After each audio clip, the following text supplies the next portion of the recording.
Hello, everybody. Mr. Lovorn here again. I wanted to come and read some more poetry with you. If you are bored at home and have a chance, look for some Shel Silverstein. This guy writes some pretty funny stuff. I got a few poems I'm going to share with you here today. All right, so we've heard a lot lately in the news about staying clean, staying healthy, washing your hands. Hopefully, you never get as bad as Dirty Dan, the world's dirtiest man. He is quite the filthy fellow. Let's read and see just how dirty he is. Oh, I'm Dirty Dan, the world's dirtiest man. I never have taken a shower. I can't see my shirt, it's so covered with dirt, and my ears have enough to grow flowers. But the water is either a little too hot, or else it's a little too cold. I'm musty and dusty and patchy and scratchy and mangy and covered with mold, but the water is always a little too hot, or else it's a little too cold. I live in a pen with 5 hogs and a hen, and 3 squizzly lizards who creep in my bed, and they itch as I squirm and I twitch in the cruddy old sheets that I sleep in. If you look down my throat with a flashlight, you'd note that my insides are coated with rust. I creak when I walk, and I squeak when I talk, and when I sneeze, I blow dust. The thought of a towel and some soap makes me howl, and when people have something to tell me, they don't come and tell it. They stand back and yell it. I think they're afraid they might smell me. And the bedbugs that leap on me sing me to sleep, and the garbage flies buzz me awake. They're the best friends I found, and I fear they might drown, so I never go too near a lake. Each evening at 9, I sit down to dine with the termites who live in my chair, and I joke with the bats and have intimate chats with the cooties that crawl through my hair. I'd brighten my life if I just found a wife, but I fear that never will be, until I can find a girl gentle and kind, with a beautiful face and a sensitive mind, who sparkles and twinkles and glistens and shines, and who's almost as dirty as me. Well, good luck, Dan. I don't know if you ever find a woman quite that dirty. Let's see here. Speaking of dirty, staying clean, being healthy, taking care of stuff, one of the things you have to do to stay clean at home is to take the garbage out. Now, nobody likes to do it. Nobody likes to do it. But it has to be done. Unless your name is Sarah Cynthia Sylvia Stout, because as you can see, she simply does not like to take the garbage out. Let's see what kind of trouble that gets her. Sarah Cynthia Sylvia Stout would not take the garbage out. She'd scour the pots and scrape the pans, candy the yams and spice the hams, and though her daddy would scream and shout, she simply would not take the garbage out. And so it piled up to the ceilings: coffee grounds, potato peelings, brown bananas, rotten peas, chunks of sour cottage cheese. It filled the can, it covered the floor, it cracked the window and blocked the door. With bacon rinds and chicken bones, drippy ends of ice cream cones, prune pits, peach pits, orange peel, gloppy glumps of cold oatmeal, pizza crust and withered greens, soggy beans and tangerines, crust of black burned buttered toast, gristly bits of beefy roast. The garbage rolled on down the hall. It raised the roof. It broke the wall.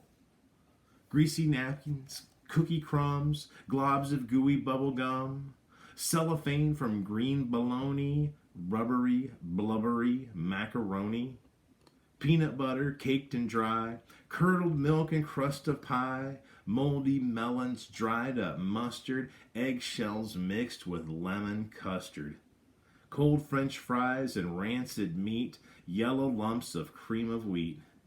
At last the garbage reached so high that finally it touched the sky. And all the neighbors moved away, and none of her friends would come to play. And finally, Sarah Cynthia Stout said, "Okay, I'll take the garbage out." But then, of course, it was too late.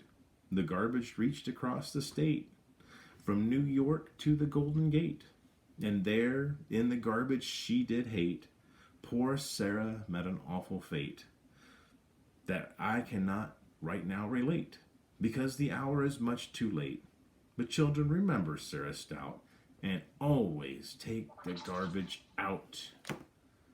That's why we don't allow phones in class. So, for my last poem I'm going to dedicate this one to all of the kids that I've ever had in my class for substitute teaching. People, if you've never had a job that was full of adventure or excitement, or you didn't know what the day was going to bring, try substitute teaching. It's wonderful. Never know what to expect. So, as a good substitute teacher, you have to have a bag of tricks, things to get the kids' attention, things to bring them back. And one of the things that I always brought with me to class was Shel Silverstein poetry. Now, if you have ever been in a class that I was a substitute teacher for, you have heard this poem before. It is one of my favorites. I'm dedicating it to all those kids out there, and it is called Peanut Butter Sandwich. And here you even see, here we've got a nice king, we're royal guy, we're eating a sandwich. Looks like a very nice large peanut butter sandwich. We'll see just how much he likes them. I'll sing you a poem of a silly young king who played with the world at the end of a string, but he only loved one single thing, and that was just a peanut butter sandwich. His scepter and his royal gowns, his regal throne and golden crowns were brown and sticky from the mounds and drippings from each peanut butter sandwich. His royal subjects were all silly fools, for he had passed a royal rule that all they could learn in school was how to make a peanut butter sandwich. He would not eat his sovereign steak. He scorned his soup and kingly cake, and told his courtly cook to bake an extra sticky peanut butter sandwich. And then one day he took a bite and started chewing with delight, but found his mouth was stuck quite tight from that last bite of peanut butter sandwich.